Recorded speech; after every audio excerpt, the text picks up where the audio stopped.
Shiv Sena UBT के प्रमुख उद्धव ठाकरे दिल्ली से बेइज्जत होकर वापस मुंबई लौट आए हैं। दिल्ली में राहुल गांधी ने एक मीटिंग बुलाई थी, उसमें पहले लंच हुआ, उसके बाद डिनर हुआ और दोनों ही बार उद्धव ठाकरे की भरी मीटिंग में बेइज्जती हुई। और शाम वाली जो बात थी वो तो खुलकर सबके सामने आएगी क्योंकि उसकी फोटो वीडियोस वायरल हो गए। उद्धव ठाकरे को पीछे 5वीं लाइन में सबसे आखिरी लाइन में बिठाया गया था और उसके बाद खासी बातें हुई। लेकिन अब इधर उद्धव ठाकरे वापस मुंबई पहुंचे तो इस बार बेइज्जती का दूसरा पार्ट शुरू हो गया और यहाँ पर बेइज्जत करने वाले कोई और नहीं थे, उनके अपने भाई राज ठाकरे थे। जी हाँ, राज ठाकरे ने इस बार उद्धव को कहीं का नहीं छोड़ा और बेस्ट चुनाव से पहले पूरी तरह से घसीट दिया। तो दिखाते हैं आपको, बताते हैं क्या है पूरा मामला, सब कुछ आपको बताएंगे। आप भी वीडियो को शेयर करें, कमेंट करके अपनी राय जरूर दें।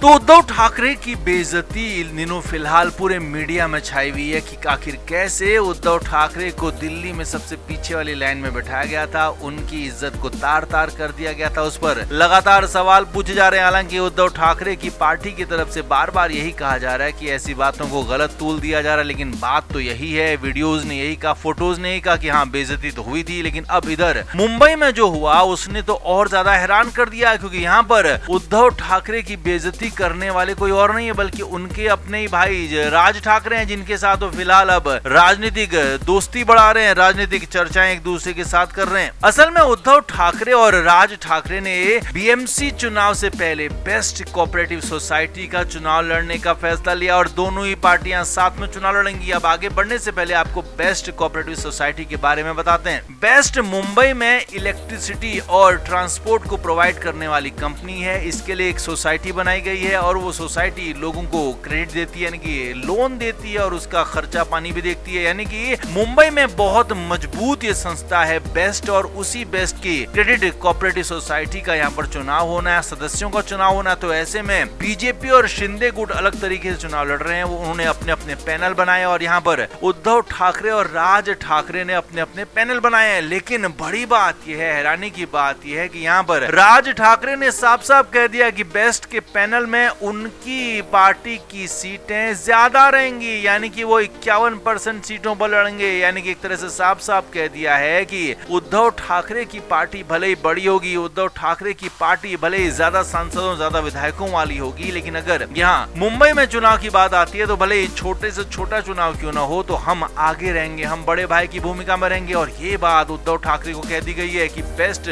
कोऑपरेटिव सोसाइटी के चुनाव में जो पैनल बनेगा उसमें राज ठाकरे की पार्टी के सदस्य ज्यादा होंगे, उद्धव ठाकरे की पार्टी के कम। और इसके बाद तो बवाल हो गया, क्योंकि एक तो पहले दिल्ली से बेइज्जत होकर लौटे थे उद्धव ठाकरे और यहाँ पर उनके अपने भाई राज ठाकरे उनको बेइज्जत करने में तुल गए थे। साफ साफ कह दिया था कि अगर ऐसा नहीं होगा तो वो अकेले चुनाव लड़ेंगे, और अकेले चुनाव लड़ने का यही मतलब है कि राज ठाकरे उद्धव ठाकरे दोनों हारेंगे और शिंदे गुट और बीजेपी इस चुनाव को जीत जाएगी। लेकिन राज ठाकरे को तो कोई फर्क पड़ेगा नहीं, क्योंकि फिलहाल भी वो बहुत ज्यादा अच्छी कंडीशन में नहीं है। लेकिन यहाँ पर उद्धव ठाकरे के लिए मरता क्या न करता वाली कंडीशन है। तो दिल मसोस कर, मन मसोस कर और खून का घूंट पीकर एक करें कि इज्जत को अपने पैरों तले रौंदते हुए खुद उद्धव ठाकरे आगे बढ़े, राज ठाकरे के प्रस्ताव को स्वीकार कर लिया। और बड़ी खबर यही है कि अब दोनों पार्टियां यानी कि राज ठाकरे और उद्धव ठाकरे की पार्टी बेस्ट चुनाव में अपना पैनल एक साथ मिलकर देने वाले हैं, बेस्ट के चुनाव में एक साथ चुनाव लड़ने वाले हैं। इसीलिए तो खबर यहाँ तक है कि अकेले में उद्धव ठाकरे रोने तक लगे कि आखिर उनकी गलती क्या है जो इस तरह से उनको दिन देखने पड़ रहे हैं, इस तरह से उनकी बेइज्जती पर बेइज्जती हो रही है। आप इस पर क्या कहेंगे? आप भी कमेंट करके जरूर बताएं कि क्या उद्धव ठाकरे के लिए तो बेइज्जती की शुरुआत है, अभी तो लंबा बेइज्जत होना है। आप भी कमेंट करके जरूर बताएं